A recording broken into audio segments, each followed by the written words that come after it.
Finance की आप लोगों के साथ सबसे बड़ा प्रॉब्लम क्या है? पहले ये समझिए कि हमारे पास इन्वेंट्री को वैल्यूएशन करने के दो दो basic option.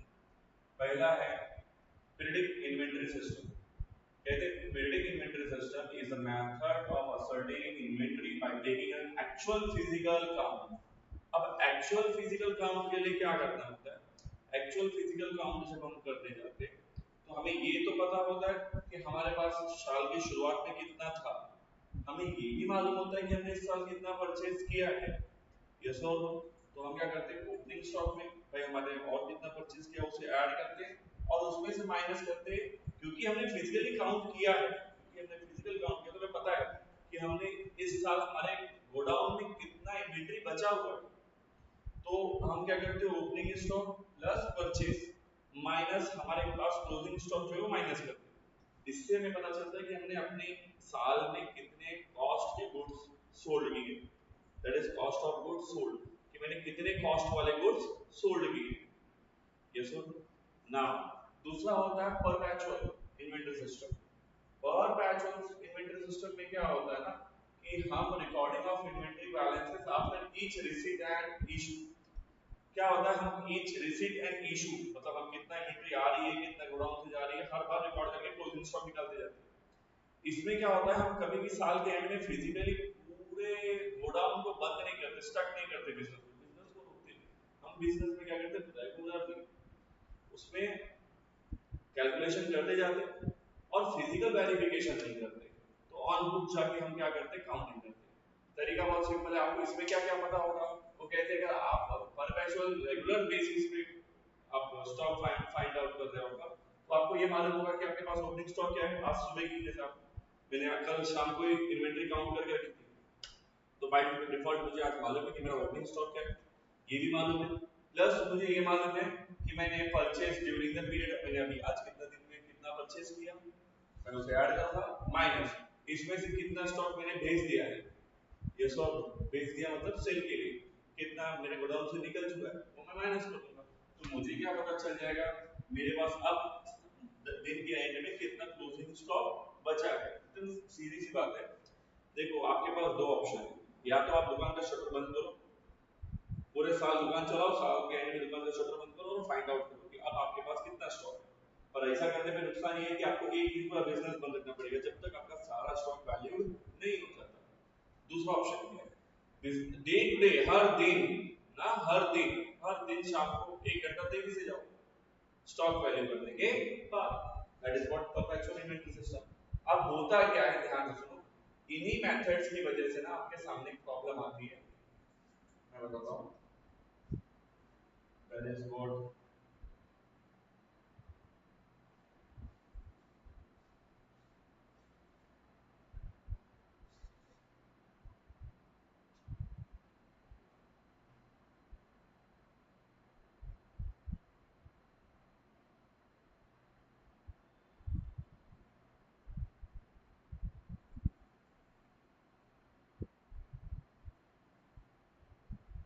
now inventory taking. Normally, operations are suspended for 1 or 2 days during the financial year, and physical inventory is taken into for everything in go down or the store critically. Critically में वही होता है कि आपने क्या किया भाई दुकान एक दिन दो दिन के लिए बंद करोगे और सारा वैल्यूएशन करोगे तब इन्वेंटरी काउंट करके पता चलेगा, यस और नो। या फिर आप क्या करते हो कि भाई टाइम निकल जाता है, आप बिजनेस नहीं रुकते, या तो 31 मार्च से पहले 6 दिन 7 दिन पहले हफ्ते के पहले ही बिजनेस को रोक के कैलकुलेशन कर लेते हो ताकि लास्ट डे में कोई दिक्कत ना हो, या 31 मार्च हो जाने के 10-12 दिन बाद आप क्या करते हो इन्वेंटरी काउंट करते हो। यू हैव टू ऑप्शन ना, तो इन्वेंटरी ऑप्शन आपके पास क्या है, दो सिचुएशन है। अब यहाँ के एग्जांपल के तौर पे क्वेश्चन है, suppose this is not a question. अब ध्यान से समझो, मैं किसी इस क्वेश्चन को एक्सप्लेन करूं उससे पहले दो चीजें बहुत सिंपल में समझनी चाहिए। बीच में से शुरू कर रहा हूं, दो चीजें बहुत सिंपली समझ लो। आपने ट्रेडिंग अकाउंट तो बनाया नहीं होगा, बनाया होगा ना लाइफ में कभी ना कभी तो ट्रेडिंग अकाउंट बनाया होगा, जरूर बनाया होगा। अच्छा आप ट्रेडिंग अकाउंट कैसे लिखते हो, सा एक शॉर्ट में मुझे समझाओ कि ट्रेडिंग अकाउंट कैसा लिखते हो। सपोज ये ट्रेडिंग अकाउंट है, तो ट्रेडिंग अकाउंट में क्या क्या होता है, क्योंकि देखो मैंने 12th में सिखाया था ट्रेडिंग अकाउंट बनाते ही है ताकि गुड्स रिलेटेड आइटम्स को रिकॉर्ड किया। मैं सही बोल रहा हूँ? उसी हिसाब से अपन बात करते हैं। चलो डेबिट में लिखते हैं to opening stock, to purchases, to manufacturing expenses,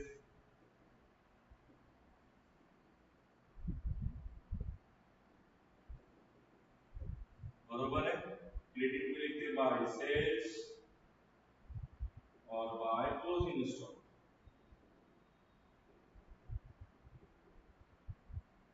हमें यहाँ मिलता है ग्रॉस प्रॉफिट, सही है ना? कुछ इस तरीके से होता है आपका ट्रेडिंग अकाउंट। अब सपोज आप 31 मार्च को काउंट नहीं कर पाए, इन्वेंट्री काउंट नहीं कर पाए, और किसी भी रीजन से आपने इन्वेंट्री का काउंटिंग किया, ये फॉर द ईयर एंडेड होना चाहिए 31 मार्च के लिए। आपने 5 अप्रैल को 5 अप्रैल को कैलकुलेट कर लिया कि आज आपके पास एक नॉन क्लोजिंग स्टॉक है। अगर आपके पास, आपको मालूम है कि आपके पास कितना क्लोजिंग स्टॉक है 5 अप्रैल को, तो आप 31 मार्च का जब ओपनिंग स्टॉक निकालने जाओगे तो आपको रिवर्स जाना पड़ेगा। That means what ever you have in a closing stock उसमें आप क्या ऐड करोगे, सेल्स। बट सेल में तो प्रॉफिट भी इंक्लूडेड होता है और प्रॉफिट तो निकालना है, तो सेल में से क्या माइनस करेंगे, ग्रॉस प्रॉफिट। सेल में से क्या माइनस करेंगे, ग्रॉस प्रॉफिट माइनस करेंगे, तो जो आंसर आएगा उसी को कहते हैं कॉस्ट ऑफ गुड्स सोल्ड। तो सिंपल है, अगर आपको ओपनिंग स्टॉक फाइंड आउट करना है तो पहला क्लोजिंग स्टॉक में क्या ऐड करना होगा, कॉस्ट ऑफ गुड्स सोल्ड, ये ऐड करना पड़ेगा। लेस क्या करना पड़ेगा, परचेसेस एंड मैन्युफैक्चरिंग एक्सपेंसेस। तो आप कहां पहुंच जाओगे, ओपनिंग स्टॉक। कहां पहुंच जाओगे, ओपनिंग स्टॉक। नहीं समझा? एक सेंस और दिखाता हूं, ऐसा समझो, आफ्टर बैलेंस शीट डेट और बिफोर बैलेंस शीट डेट। क्या होता है, कभी कभी इन्वेंट्रियां बैलेंस शीट डेट के बाद काउंट होती है, दी रहती है, और कभी कभी उससे पहले दी रहती है। बट क्योंकि फाइनेंशियल स्टेटमेंट एक्यूरेट होना चाहिए तो स्टॉक का वैल्यूएशन ऑन 31 मार्च का होना चाहिए। तो अगर ये आफ्टर बैलेंस शीट डेट है, मतलब आपको क्लोजिंग दिया है, आपको 31 मार्च मतलब उनके ओपनिंग के लिए जाना है, तो यहाँ पे हम क्या फाइंड आउट करते हैं, ओपनिंग स्टॉक। क्या फाइंड आउट करते हैं, ओपनिंग स्टॉक। यस और नो? निकालने का तरीका सिंपल है, क्योंकि हमें क्लोजिंग स्टॉक मालूम है, so closing stock which we will know very well,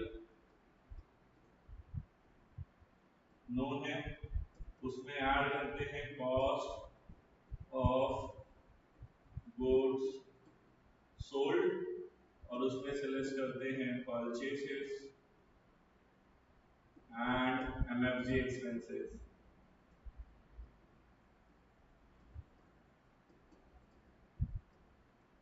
ये हमें ये मालूम है 15 अप्रैल का, ये अप्रैल 15 का डेट का है, अप्रैल 5 का है, ये 31 बाय डिफॉल्ट ये मार्च 31 का होगा। तो ये ओपनिंग हो गया, क्लोजिंग है, क्लोजिंग अगर मालूम है तो ओपनिंग जाने के लिए रिवर्स जाना पड़ेगा। अच्छा ये सोचो कि आपने ट्रेडिंग अकाउंट के लिए क्लोजिंग स्टॉक बनाने के लिए आपने काउंटिंग 26 मार्च को कर दी। कब कर दी, तो 26 मार्च को ही आपने क्या कर दी, काउंटिंग कर दी है। मतलब जो भी स्टॉक आपने लिखा है वो ऑलरेडी ओपनिंग का लिखा है, क्योंकि 26 मार्च के बाद आता है 31st, मतलब अब हमें क्या निकालना पड़ेगा, क्लोजिंग स्टॉक। क्या निकालना पड़ेगा, क्लोजिंग स्टॉक।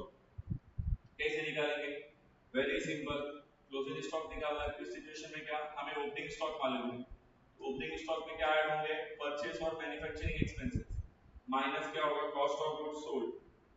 तो मैं इस चीज में यहां लिख रहा हूं, अगर आपको क्लोजिंग स्टॉक निकालना है तो क्या करोगे, सबसे पहले आपको मालूम है ओपनिंग स्टॉक नोन रहेगा, आपको ऑलरेडी मालूम रहेगा कि हमारे पास ओपनिंग स्टॉक कितना है, उसमें परचेसेस ऐड करोगे एंड एमएफजी एक्सपेंसेस और माइनस करोगे कॉस्ट ऑफ गुड्स सोल्ड। बस यही दो फॉर्मूला है जिसका इस्तेमाल आपको करके यहाँ पे इन्वेंटरी वैल्यू करना। देखो भाई बहुत सीधी सी चीज है, वैल्यूएशन होना कभी चाहिए, फाइनेंशियल ईयर के आखिरी दिन 31 मार्च को होना चाहिए। अगर 31 मार्च से पहले, जैसा कि एग्जांपल था 26 मार्च को ही पहला कैलकुलेशन किया जा चुका, तो सीधी सी बात है 31 मार्च इस केस में क्या होगा,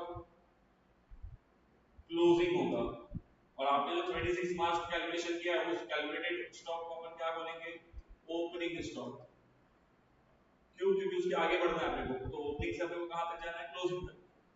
अच्छा उल्टा हो जाता है, अगर सपोज आपने स्टॉक वैल्यूएशन किया 6 अप्रैल को, अब यहां से आपको क्या जाना पड़ेगा, रिवर्स जाना पड़ेगा। इसका मतलब 6 अप्रैल के पास आपके पास जो स्टॉक है वो तो ऑलरेडी आपका क्लोजिंग स्टॉक है, आपको इसके लिए क्या फाइंड आउट करना पड़ेगा, ओपनिंग स्टॉक फाइंड आउट करना पड़ेगा। तो प्रीवियस के लिए क्लोजिंग आया नहीं, और आफ्टर के लिए ओपनिंग, यस और नो, उसके हिसाब से फॉर्मूले। इस फॉर्मूले के बेस पे मैं एक क्वेश्चन एक्सप्लेन करता हूं, ध्यान से सुनो, आराम से समझ में आ जाएगा। सपोज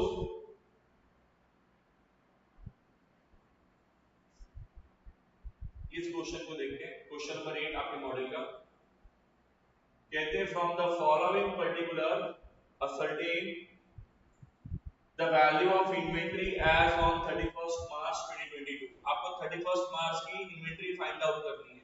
अच्छा आपको इन्वेंटरी दी कभी की है, 1 अप्रैल 2021, मतलब साल की शुरुआत की इन्वेंटरी दी है। ओपनिंग स्टॉक आपको दिया है, आपको क्लोजिंग स्टॉक निकालना है, यस और नो। आपको क्या निकालना है, क्लोजिंग स्टॉक।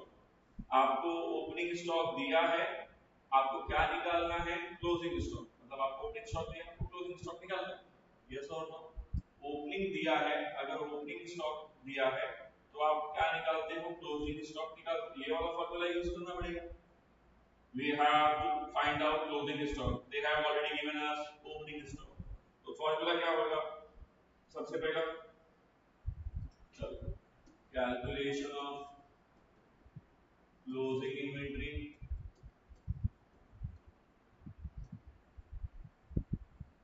ध्यान से, इन्वेंटरी 2021 अप्रैल 21 मतलब साल की शुरुआत है, ये ओपनिंग स्टॉक है, और फाइंड आउट क्या करना है 31 मार्च 2022, बाद में आने वाला स्टॉक, तो बाद में आने वाला स्टॉक तो क्लोजिंग स्टॉक होगा। ओपनिंग दिया है और क्लोजिंग फाइंड आउट करना है, okay. Purchases, manufacturing expenses, selling, administration finance, selling administration और फाइनेंस, ये तीनों तीनों पी&एल के कंटेंट है, ट्रेडिंग अकाउंट का पार्ट नहीं है, तो स्टॉक वैल्यूएशन में आने वाले नहीं है, छोड़ो।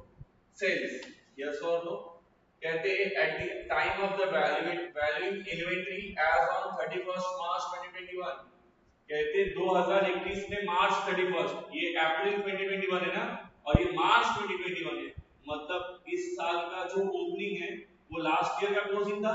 तो कहते हैं जब लास्ट ईयर का क्लोजिंग काउंट कर रहे थे तो a sum of rupees 17,500 was written off and a particular item, हमने 17,500 का एक पर्टिकुलर आइटम पहले ही माइनस कर दिया था। क्यों माइनस किया था, बिकॉज वो क्या था, एक एबनॉर्मल आइटम था, और उसको was written off on the particular item which was originally purchased at 50,000। हमने एक वैल्यू राइट ऑफ की थी, माइनस कर दी थी, क्योंकि वो इरेगुलर कंटेंट था, तो उसको हमने कितने में माइनस किया था, 17,500 माइनस किया था। जबकि उसका ओरिजिनल कॉस्ट क्या होता है, तो उसका ओरिजिनल कॉस्ट है 50,000। इसका मतलब हमने लास्ट ईयर जब इन्वेंटरी कैलकुलेशन की थी तभी गलत की थी, तो हमारा ओपनिंग भी गलत रहेगा। तो हमें सबसे पहले अपना ओपनिंग स्टॉक को सही करना पड़ेगा। सबसे पहला ओपनिंग स्टॉक ना, बिफोर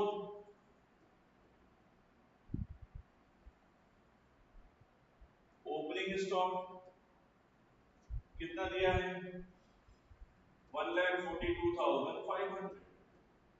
इसमें से क्या लेस करेंगे, एबनॉर्मल आइटम, क्योंकि बिजनेस में तो सिर्फ नॉर्मल कंटेंट होनी चाहिए। ध्यान से सुनो, एबनॉर्मल कंटेंट क्या होता है, कुछ चीजें बिजनेस में ऐसी होती है जो रेगुलरली मूविंग नहीं करती, तो कभी कभी मूव करने वाली कंटेंट्स को एबनॉर्मल आइटम्स बोलते हैं।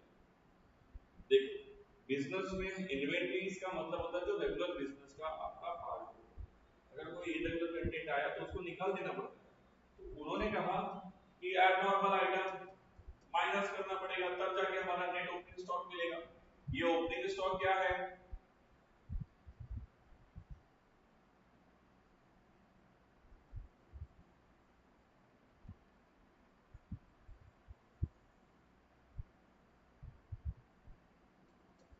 बिफोर एडजस्टमेंट, या कहो तो बिफोर प्रॉपर एडजस्टमेंट। अब इसमें एबनॉर्मल आइटम का प्रॉपर एडजस्टमेंट करना पड़ेगा। एबनॉर्मल आइटम 50,000 का, जबकि उसमें से हमने निकाला कितना था, सिर्फ 17,500, मतलब 50,000 में से 17,500 में ऑलरेडी इसमें से निकाला है। अभी और कितना निकालना बाकी रह गया है, 32,500।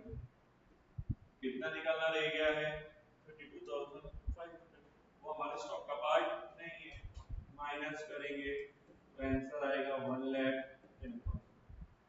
This is what net opening stock. Net opening stock, ये हमें कहो रेगुलर, ये हमारा regular stock opening stock. Yes और नो। अब अपने को ओपनिंग स्टॉक मिल गया है। अब इसमें अपन क्या ऐड करेंगे, अब इसमें अपन ऐड करेंगे अपने परचेसेस। क्या ऐड करेंगे, परचेसेस ना। अच्छा, परचेसेस कितने हैं हमारे, ध्यान से देखो, परचेसेस 7,62,500 प्लस एमएफजी एक्सपेंसेस ना, ये ऐड करते हैं, कितना है, 1,50,000। अब अगर मैं ऐड करने को जाता हूँ, 0, 0, 5, 2, 12, 2, 3 and 10 आ रहा है। अब ये 10,22,500 आ गया। देखो, ओपनिंग स्टॉक मिल गया, ये एक्सपेंसेस माइनस की। अब क्या माइनस करना है, कॉस्ट ऑफ गुड्स सोल्ड। ये इसको इधर ही एडजस्ट कर लेंगे, सेल्स में से ग्रॉस प्रॉफिट माइनस किया तो उसे क्या कहते हैं, कॉस्ट ऑफ गुड्स सोल्ड। तो चलो अब क्या माइनस करना है, cost of goods sold. Yes और नो। अच्छा चलो, cost of goods sold minus करते हैं।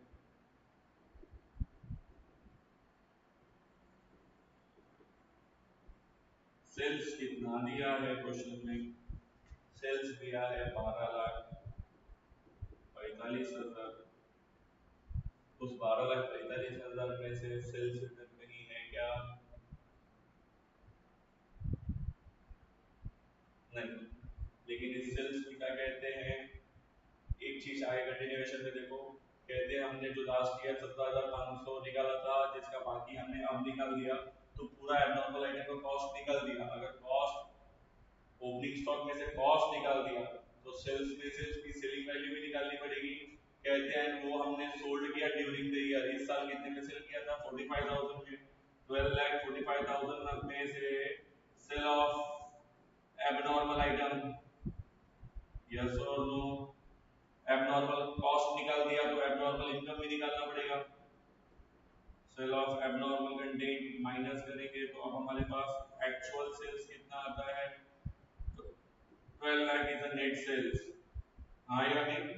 But this sales include what? Profit. और उन्होंने साफ साफ दिया है कि the gross profit earned during the year was 20% on sale. हम इस सेल्स में कितना कमा रहे हैं? 20%. 20% ऑन सेल्स ना, मतलब जो सेल का वैल्यू उसका 20%. तो इसमें से क्या माइनस होना चाहिए? 20% ग्रॉस प्रॉफिट. क्या माइनस होना चाहिए? 20% ग्रॉस प्रॉफिट. 12 लाख का 20% 2,40,000 होता है. यस और नो? कैसा निकाला? 12 लाख का 20% 2,40,000 होता है. अगर वो मैंने माइनस कर दिया तो मुझे exact cost of goods sold मिल जाएगी. देखो मैंने टोटल सेल्स कितना किया? 12,45,000. उसमें से एबनॉर्मल आइटम भी तो सेल हुआ है ना. जब मैंने एबनॉर्मल के कॉस्ट नहीं लिए तो एबनॉर्मल का सेल भी इतना ही लेना चाहिए. तो एबनॉर्मल का कंटेंट निकाल दिया तो नॉर्मल सेल कितना हो गया? 12 लाख. उसमें प्रॉफिट कितना है? 2,40,000. अगर वो मैंने माइनस कर दिया तो 9,60,000 का क्या है मेरा कॉस्ट ऑफ गुड्स सोल्ड. उसे माइनस करने पे जो वैल्यू मुझे मिलेगा 2 minus 0 2 12 minus 6 6 9 minus 9. ठीक है. तो जो आंसर मुझे मिला 62,500 ये मेरा क्या है? Closing stock on 31st March 2022. समझा सबको? क्या किया? सीधी सी बात है. क्वेश्चन में हमें ओपनिंग स्टॉक दिया है. हमें परचेसेस, मैन्युफैक्चरिंग एक्सपेंसेस ऐड करके cost of goods sold minus करके क्लोजिंग स्टॉक निकालना. तो जो सेम लाइन में वो ऐड होंगे, जो अपोजिट वाला है वो लेस होगा. हमको बस इतना ही करना है. अब हमने इसके लिए क्या किया? हमने इसके लिए क्या, ठीक है हमारे पास ओपनिंग स्टॉक कितना है? 1,42,500. उसमें इंफॉर्मेशन दी थी कि हमारे ओपनिंग स्टॉक में हमने लास्ट ईयर 17,500 का ऑलरेडी माइनस किया है ऐसे आइटम का जिसका कॉस्ट कितना था? 50,000. तो इसका मतलब ये है कि वो कोई एबनॉर्मल आइटम है. जब उसको निकालना है तो पूरा निकालते हैं. 17,500 पहले निकाल दिया था तो बाकी का बचा हुआ हमने अभी निकाल दिया. तो हमें मिल गया नॉर्मल सेल्स. क्या मिल गया? Normal sales. ये है नॉर्मल सेल्स का वैल्यू. नॉर्मल स्टॉक का वैल्यू. ओपनिंग स्टॉक मिल गया normal stock. But normal cost जो थे वो निकाल दिया. नॉर्मल आइटम निकाल दिया तो नॉर्मल कॉस्ट मिल गया, नॉर्मल स्टॉक मिल गया. अब उसमें हम क्या किए? ऐड किए परचेसेस, ऐड किए manufacturing expenses. We get the total cost. Yes और नो? इसमें से क्या माइनस करना है? Opposite side, that is cost of goods sold. Minus तो सेल्स ही करना है पर उसमें प्रॉफिट भी तो है ना, वो भी निकालना पड़ेगा. तो प्रॉफिट निकाल के हम लोग cost of goods sold minus करेंगे. उसके लिए क्या किया? पहले देखा सेल्स कितना है. फिर सेल्स में जो एब्नॉर्मल आइटम का सेल वैल्यू था, जब हमने एब्नॉर्मल के कॉस्ट को इंटरटेन नहीं किया तो उसके सेल्स को इंटरटेन करने वाले नहीं है. टोटली एब्नॉर्मल कंटेंट को निकाल देना है तो निकाल दिया. तो अब हो गया sales net value 12 lakh. 12 lakh में सेल्स में हमने कितना परसेंट अप्लाई किया प्रॉफिट? उन्होंने कहा था हमने 20% कमाया है तो 20% निकाल दिया. 12 लाख का 20% उसमें से निकाल दिया तो उसका कॉस्ट कितना हो गया? 9,60,000. और अगर मैं उसमें से माइनस करता हूं तो मुझे पता चलता है कि मेरा क्लोजिंग स्टॉक कितना है? 62,500. That's it. ये क्वेश्चन नंबर 8 का सॉल्यूशन. नहीं समझा तो एक बार वापस